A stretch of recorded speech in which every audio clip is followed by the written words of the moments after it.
కావటమే మీ లక్ష్యమా? MBBS సీట్ల guidance కోసం తప్పక విచ్చేయండి మెగా ఎడ్యుకేషన్ మేళా. వారంతా ఓ ఐటీ సంస్థలో ఉద్యోగులు. 5 రోజులు పనిచేయటం, వీకెండ్లో సొంత పనుల్లో బిజీ అయిపోతుంటారు. అలాంటి ఉద్యోగులకు సాటి మనిషి ప్రాణం కాపాడే ఓ మంచి పనికి అవకాశం ఇచ్చింది వారు పనిచేస్తున్న ఆ ఉద్యోగ సంస్థ. ఆ క్రమంలో అటు ఇటుగా ఓ 466 మందికి పైగా ఉద్యోగులు రక్తదానం చేశారు. చిరంజీవి బ్లడ్ బ్యాంక్ సౌజన్యంతో జరిగిన ఈ ప్రాణదాన కార్యక్రమం పట్ల మెగాస్టార్ హర్షం వ్యక్తం చేశారు.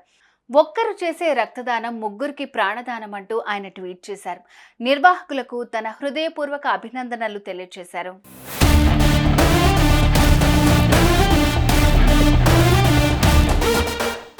ఐటీ రంగంలో తనకంటూ ప్రత్యేక స్థానాన్ని సొంతం చేసుకుని దినదిన ప్రవర్తన మానమవుతున్న ఫినిక్స్ ఫౌండేషన్ ఆ సంస్థ వ్యవస్థాపక దినోత్సవం సందర్భంగా హైదరాబాద్లో రక్తదాన శిబిరాన్ని నిర్వహించింది. ఆ సంస్థకు చెందిన సుమారు 466 మంది ఉద్యోగులు రక్తదానం చేశారు. చిరంజీవి బ్లడ్ బ్యాంక్ సౌజన్యంతో జరిగిన ఈ రక్తదాన కార్యక్రమానికి నగరానికి చెందిన పలువురు ఉన్నతాధికారులు ముఖ్య అతిథులుగా వచ్చారు. ఉద్యోగుల మంచి మనసును ప్రశంసించారు.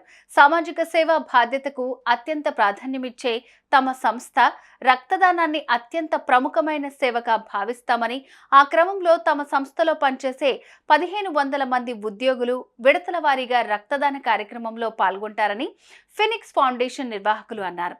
రక్తదానం చేయడం ద్వారా ఇతరుల ప్రాణాలను కాపాడటమే కాదు, తమ ఆరోగ్యానికి కూడా అది దోహదపడుతుందని యువత ప్రతి ఒక్కరూ తెలుసుకోవాలని వారు వ్యాఖ్యానించారు.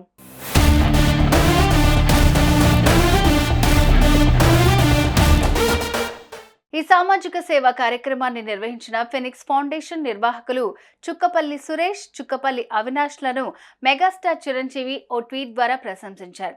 ఈ మంచి కార్యక్రమంలో పాల్గొన్న ఉన్నతాధికారులకు ఆయన కృతజ్ఞతలు తెలిపారు. ఒకరి రక్తదానం ముగ్గురి ప్రాణాలకు రక్ష అంటూ చిరంజీవి వ్యాఖ్యానించారు.